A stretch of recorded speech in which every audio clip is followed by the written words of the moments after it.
అనే అతను వైసీపీకి సంబంధించినటువంటి వ్యక్తి మా పార్టీకి ఏదో మేము డబ్బులు ఇచ్చి పనిచేస్తున్నాం అని చెప్తున్నారు. మీరు కనుక ఈ మొత్తం ఈ జరిగినటువంటి సంఘటన కనుక మనం పరిశీలించినట్లయితే తెలుగుదేశం పార్టీ వాళ్ళు ఎక్కడ కేసులు పెట్టాలి అతని మీద. తెలుగుదేశం పార్టీ వాళ్ళు ఎక్కడ కూడా పోలీస్ స్టేషన్కి వెళ్ళి దాడులు చేయలే. తెలుగుదేశం పార్టీ ఎక్కడ కూడా అతని గురించి కానీ అతను సోషల్ మీడియాలో కానీ రావణ్ చెడ్డవాడనో లేకపోతే అతని గురించి ఎక్కడ కూడా విమర్శలు చేయట్లా. ఎవరయ్యే చేసేదంటే తెలుగుదేశం పార్టీకి సంబంధించినటువంటి పేటీఎం బ్యాచ్ మీడియా, ఏది ఏబిఎన్, TV5, మహా న్యూస్, అదేవిధంగా యూట్యూబ్ ఛానల్స్ కొన్ని ఉన్నాయి తెలుగుదేశం పార్టీకి, అవి చేస్తున్నాయి. ఎందుకంటే మరి బిఆర్ నాయుడు గారిని బ్రోకర్ గార్డ్ అని చెప్తాడు ప్రశ్న రావణ్. అదేవిధంగా ఏబిఎన్ రాధాకృష్ణని అమ్మనా బూతులు తిడతాడు, ఒకరిని బ్రోకర్ అని, ఒకడు లోఫర్ అని. ఆ పౌడర్ డబ్బా మన మహా న్యూస్ అయితే కనుక శాంతం ముఠాకోర్ అని చెప్పి రకరకాలుగా వాళ్ళని విమర్శిస్తాడు. అంతకన్నా ఎక్కువ స్థాయిలో పవన్ కళ్యాణ్ విమర్శిస్తాడు. కాబట్టి జనసేన అతని మీద దాడులు కేసులు పెట్టాలని చెప్పి నిర్ణయం తీసుకుంది.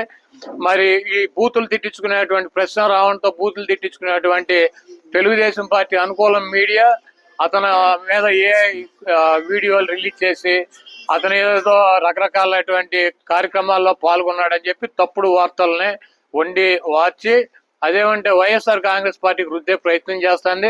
దీంట్లో రావణ్ అనేటువంటి వ్యక్తి తెలుగుదేశం పార్టీకి, లోకేష్ కి, బాలకృష్ణకి, చంద్రబాబుకి కూడా అనుకూలంగా ఉంటాడు. ఎక్కడ ఒక మాట కూడా మాట్లాడు. కాబట్టి తెలుగుదేశం పార్టీ కాముగా ఉంది. వీళ్ళందరూ కూడా అతని మీద మరి దాడి చేసేటువంటి కార్యక్రమం. అదేవిధంగా గతంలో మేము అధికారంలో ఉండగా జగన్మోహన్ రెడ్డి గారి మీద కూడా అనేక రకాలైనటువంటి విమర్శలు చేశాడు. మేము ప్రతిపక్షంలోకి వచ్చినా కూడా మా మీద విమర్శలు చేశాడు. ఏదేమైనప్పటికీ మేమైతే కనుక ఈ రకంగా అణిచివేయాలన్నటువంటి ప్రయత్నం చేయలేదు. చంద్రబాబు నాయుడు కూటానికి రోజులు దగ్గర పడి, ఎందుకంటే మాది గొడ్ల పార్టీ అని చెబుతాడు. ఆయన చెబుతాడు, వాళ్ళ అబ్బాయి చెబుతాడు, ఆ పార్టీ చెబుద్ది, ఆయన మీడియా చెబుద్ది. అంటే ఆయన భ్రమ ఏంటంటే పిచ్చి, ఇంకా భ్రమలో ఉన్నాడు. మేము ఏది చెప్తే ప్రజలు కూడా అదే మాట్లాడతారని. మాది గొడ్డల పార్టీ అని ఎవరు అందరూ, మా సంక్షేమ పార్టీ అని చెప్పి ప్రజలు మాట్లాడుకుంటారు. మాది గొడ్డల పార్టీ కాదు, నీది బూడిద పార్టీ అని చెప్పి రాష్ట్రంలో ఉన్నటువంటి ప్రజలు మాట్లాడుకుంటున్నారు.